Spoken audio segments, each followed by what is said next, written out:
आपल्या चॅनलवरती सर्वांचं अगदी मनापासून स्वागत आहे। तर बघा, सगळ्या सणांमध्ये मोठा असलेला सण म्हणजे दिवाळी। प्रत्येक जण दिवाळीची वाट बघत असतो। अगदी लहानांपासून मोठ्यांपर्यंत दिवाळी म्हणजे सर्वांना आवडणारा सण आहे। या दिवाळीमध्ये प्रत्येक जण काही ना काहीतरी नवीन वस्तू घेत असतो। खूप साऱ्या वस्तू या दिवाळीमध्ये घेतल्या जातात। अगदी आनंदाचा सण म्हणून दिवाळी हा साजरा केला जातो। दिवाळीमध्ये वसुबारस असते, धनत्रयोदशी असते, त्याचबरोबर लक्ष्मीपूजन, पाडवा असतो आणि भाऊबीज असते। तर हे दिवाळीतले दिवस अतिशय आनंदाने साजरे केले जातात। या वस्तूंबरोबरच आपण अशा काही वस्तू घेतल्या पाहिजेत की ज्या लक्ष्मीकारक आहे, आणि त्यापैकी एक अतिशय महत्त्वाची वस्तू मी तुम्हाला सांगणार आहे, जी तुम्ही या दिवाळीच्या आधी किंवा दिवाळीमध्ये तरी आवर्जून घ्या। या वस्तूमुळे घरामध्ये माता लक्ष्मी खेचली जाते, घरामध्ये सुख समृद्धी आनंद नांदतो आणि वर्षभर आपल्याला कशाचीच कमतरता भासत नाही। त्यामुळे ही वस्तू तुम्ही घ्यायची आहे। या वस्तूची किंमत फार नाही, 100 ते 150 रुपयांपर्यंत ही वस्तू तुम्ही घेऊ शकता। ती वस्तू कुठली आहे ते मी तुम्हाला सांगणारच आहे। त्याचबरोबर ही वस्तू आपल्याला कुठे ठेवायची आहे घरामध्ये, यामुळे आपल्याला फायदे काय होतात हे देखील मी तुम्हाला सांगणार आहे। त्यापूर्वी काही अशा वस्तू मी 2-3 सांगणार आहे, ज्या तुम्ही दिवाळी सुरू होण्याच्या आधी आणून ठेवा। दिवाळीमध्ये आणल्या तरी चालतील, पण जर तुम्हाला या दिवाळीच्या आधीच मिळाल्या तर या सगळ्या वस्तू तुम्ही घेऊन ठेवा। अतिशय महत्त्वाच्या अशा लक्ष्मीकारक या 2 ते 3 वस्तू आहेत, या तुम्ही आवर्जून आणा। त्या मी तुम्हाला आधी सांगते आणि नंतर आपली जी महत्त्वाची वस्तू आहे, जी आपल्याला आणायचीच आहे, तुम्ही या आधी सांगणाऱ्या ज्या वस्तू आहेत त्या भले नाही आणल्या तरी चालतील, पण जी मी आता तुम्हाला लास्टला जी वस्तू सांगणार आहे ती मात्र तुम्ही आवर्जून आणा। आता बघा, पहिली जी वस्तू आहे ते म्हणजे पंचगव्य। अशा प्रकारचं पंचगव्य जे आहे ते तुम्हाला विकत मिळतं। पंचगव्य म्हणजे गाईचे शेण, गोमूत्र, दूध, दही, तूप हे जे वस्तू आहेत गाईपासून मिळणाऱ्या, त्यांचं एकत्र करून पंचगव्य बनवलं जातं। आपल्याला दिवाळीच्या दिवसांमध्ये हे पंचगव्य आवर्जून अंघोळीच्या पाण्यामध्ये टाकायचं आहे।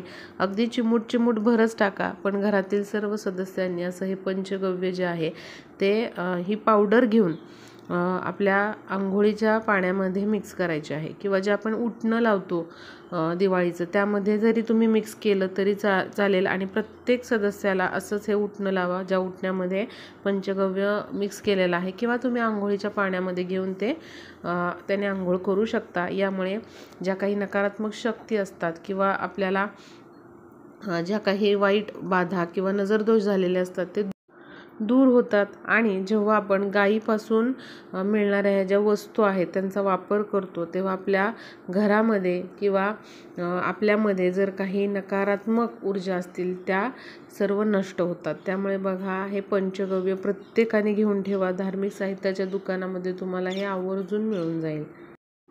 आता पुढची वस्तू आहे ती म्हणजे एक चांदीची छोटी वाटी तुम्हाला घ्यायची आहे।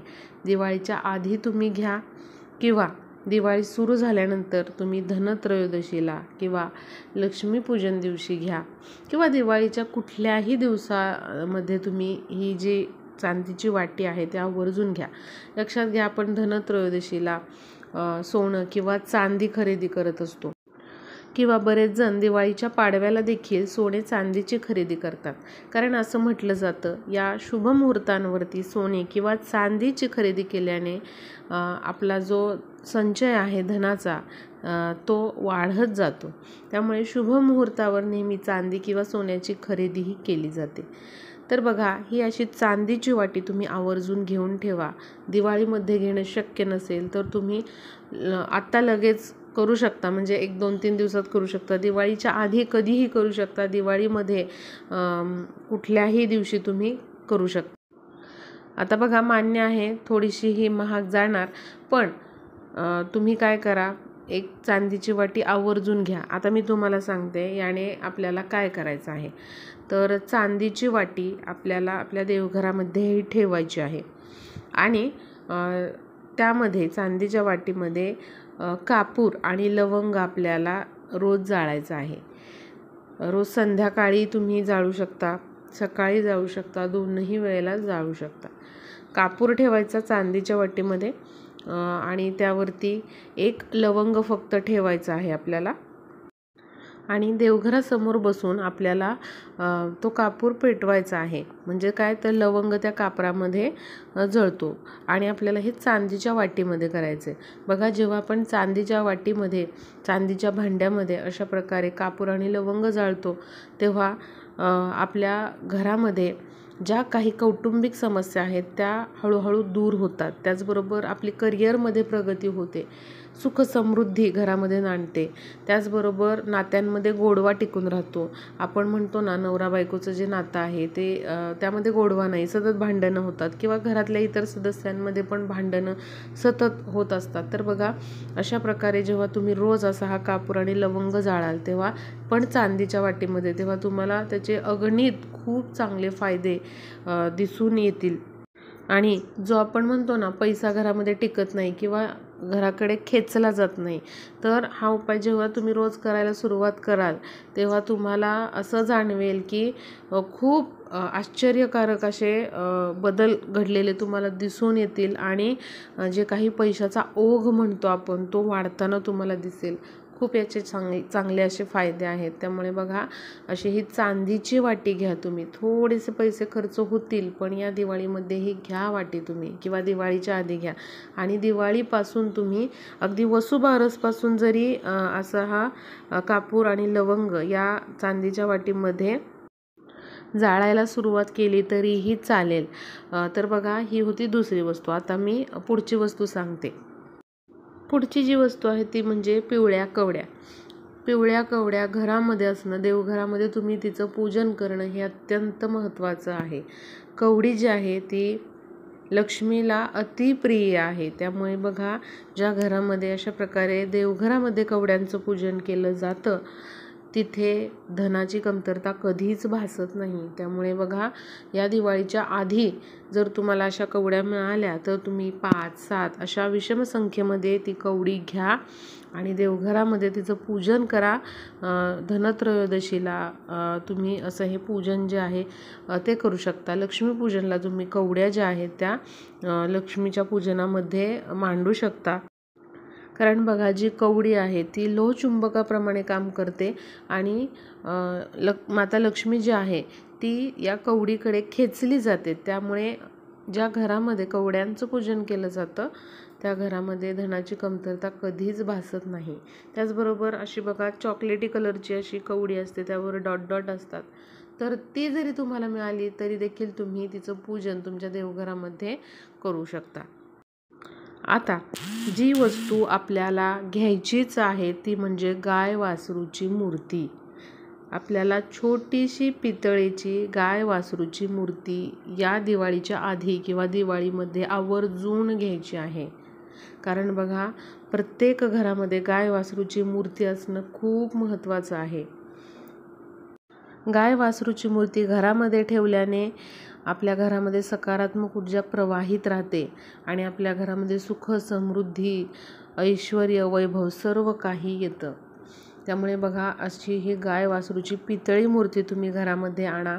तुमच्याकडे समजा मोठी मूर्ती आहे, मातीची मूर्ती आहे, तरी देखील तुम्ही अशी एक छोटीशी गाय वासरूची पितळेची मूर्ती आणा. ती तुम्हाला 100-150 पर्यंत मिळेल. काही ठिकाणी ती थोडी म्हणजे कमी जास्त असू शकते किंमत त्याची, पण बघा, अशा प्रकारची गाय वासरूची पितळी मूर्ती आणा. आणि आता मी तुम्हाला सांगते ही ठेवायची आहे कुठे, तर आपले जे तुळस असते, तर त्या तुळशीमध्ये आपल्याला ही पितळेची गाय वासरूची छोटीशी मूर्ती ठेवायची आहे. आणि बघा, आता फक्त ही गाय वासरूची मूर्ती आणली आणि फक्त ठेवली असं करायचं नाही. तर काय करायचं आहे आपल्याला, तर तुळशीला रोज पाणी घालायचं आहे. त्याचबरोबर गाय वासरूला हळद कुंकू व्हायचं आहे. तुळशीसमोर दिवा देखील आपल्याला लावायचा आहे. बघा, अशा प्रकारे धूप आपल्याला तिथे लावायचा आहे तुळशीसमोर, आणि गाय वासराला पण धूप दीप दाखवायचा आहे. जेव्हा तुम्ही अशा प्रकारे तुळशीमध्ये ही गाय वासराची मूर्ती ठेवाल, तेव्हा तुम्हाला स्वतः जाणवेल की घरामध्ये सुख समृद्धी नांदत आहे. असे काही तुम्हाला बदल घडून येतील तुमच्या आयुष्यामध्ये. जे कधी गोष्टी आधी घडल्या नव्हत्या किंवा ज्यासाठी तुम्ही प्रयत्न करत होता, कष्ट करत होता, त्या हळूहळू होत आहेत. किंवा बघा, बऱ्याच वेळेला असं होतं की आपल्या घरामध्ये पैसा येत नाही, तो टिकत नाही, आणि मग काय म्हणतो आपण की माता लक्ष्मी आमच्यावर रुष्ट झालेली आहे, की नाराज झालेली आहे, काहीतरी आमचं चुकत आहे. बघा, तुम्ही फक्त अशी ही मूर्ती गाय वासरूची तुमच्या तुळशीमध्ये ठेवून बघा, तुम्हाला खूप सुंदर अनुभव येतील. हळूहळू तुम्हाला त्याची प्रचिती येईल की खूप चांगले चांगले गोष्टी आपल्या आयुष्यामध्ये घडत आहेत. ज्या काही अडकलेल्या गोष्टी आहेत त्या देखील सुटत आहेत, किंवा रखडलेली कामं आहेत ती पण मार्गी लागत आहेत. कारण बघा, जेव्हा आपण असं गाय वासरू आपल्या तुळशीमध्ये ठेवतो तेव्हा खूप चांगल्या पॉझिटिव्ह एनर्जी आपल्या घरामध्ये प्रवेश करतात. वाईट गोष्टी आपल्या घरामध्ये प्रवेश करत नाहीत, नकारात्मक ऊर्जा आपल्या घरामध्ये प्रवेश करत नाहीत. सकारात्मक ऊर्जाच आपल्या घरामध्ये जास्त प्रमाणामध्ये वाढीस लागतात. आणि बघा, जेव्हा सकारात्मक ऊर्जा आपल्या घरामध्ये वाढीस लागतात तेव्हा सगळी कामं आपली जी आहेत ती मार्गी लागतात. मुलाबाळांची प्रगती होते, पतीची प्रगती होते, आपल्या स्वतःची प्रगती होते. आपल्या करिअरमध्ये आपण खूप प्रगती करू शकतो. फक्त आपल्या घरामध्ये सकारात्मक ऊर्जा पाहिजे. त्याचबरोबर तुम्हाला असंही जाणवेल की घरामधलं वातावरण खूप छान सुंदर होत आहे. घरामध्ये सगळे एकमेकांचं ऐकत आहेत. नवरा बायकोंची भांडणं, वादविवाद आहेत ते देखील कमी होत आहेत. तर आवर्जून एक छोटीशी पितळीची गाय वासरूची मूर्ती आणा, ती तुमच्या तुळशीमध्ये तुम्ही ठेवू शकता. आता बघा, ही मूर्ती आणून कधी ठेवायची ती, तर बघा, तुम्ही दिवाळीच्या आधी अशी गाय वासरूची मूर्ती आणा, आणि वसुबारस हा अत्यंत शुभ दिवस आहे, त्या दिवशी तुम्ही ठेवू शकता. वसुबारसला नाही तुम्हाला जमलं तर तुम्ही धनत्रयोदशीला तुळशीमध्ये ठेवू शकता. म्हणजे आधी मूर्ती आणायची, तिचं पूजन करायचं देवघरामध्ये, आणि नंतर तुळशीमध्ये ती ठेवू शकता तुम्ही. दिवाळीच्या दिवसांमध्ये कुठल्याही दिवशी तुम्ही अशी ही मूर्ती तुळशीमध्ये ठेवू. फक्त गाय वासराचं जे तोंड आहे ते दक्षिणेला येऊ नये. मग त्यासाठी तुम्ही ते पूर्व पश्चिम अशी मूर्ती जी आहे ती ठेवू शकता. पण अवश्य अशी ही वस्तू आणा, गाय वासराची मूर्ती. बाकीच्या ज्या मी आधीच्या 3 वस्तू सांगितल्यात त्यापैकी जर तुम्हाला नाही जमल्या त्या आणणं, तर गाय वासराची तरी मूर्ती फक्त आणा. आता बरेच जण असं म्हणतील की ताई, आमच्याकडे आहे गाय वासराची मूर्ती, तर काय करू? बघा, तुमच्याकडे जरी गाय वासराची आधीची मूर्ती असेल तरी देखील एक छोटीशी मूर्ती तुम्ही आणा, आणि ती तुळशीसाठी आणा. कारण कसं होतं, आपण जे देवघरामध्ये पूजत असतो मूर्ती, मग ती आपल्याला ती जागा जी आहे मूर्तीची ती हलवू वाटत नाही. तर काय करा, तुम्ही दुसरी एक छोटीशी गाय वासराची पितळेची मूर्ती आणा, आणि ती तुम्ही तुमच्या तुळशीमध्ये ठेवू शकता. शक्य असेल तर तुम्ही चांदीची पण आणू शकता आणि ती तुळशीमध्ये ठेवू शकता. आता बरेच जण म्हणतील की 2 गाय वासराच्या मूर्ती घरामध्ये चालतील का? तर बघा, जी आधीची मूर्ती आहे ती तुम्ही देवघरामध्ये पूजणार आहात, किंवा तुमच्या घरामध्ये हॉलमध्ये वगैरे तुम्ही ठेवलेली असणार. त्यामुळे तुम्ही ही दुसरी मूर्ती आणून तुमच्या तुळशीमध्ये ती अवश्य ठेवू शकता. काहीच त्याने अडचण येणार नाही.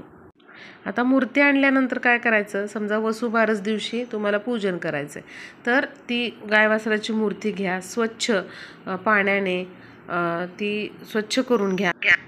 देवघरामध्ये तिचं पूजन करा, हळद कुंकू वाहून घ्या, आणि त्यानंतर काही वेळ, 1 तासभर देवघरामध्ये असू द्यात ती मूर्ती, आणि त्यानंतर ती जी मूर्ती आहे ती तुम्हाला तुळशीमध्ये ठेवायची आहे. तर अवश्य ही वस्तू घ्या, खूप महत्त्वाची वस्तू आहे.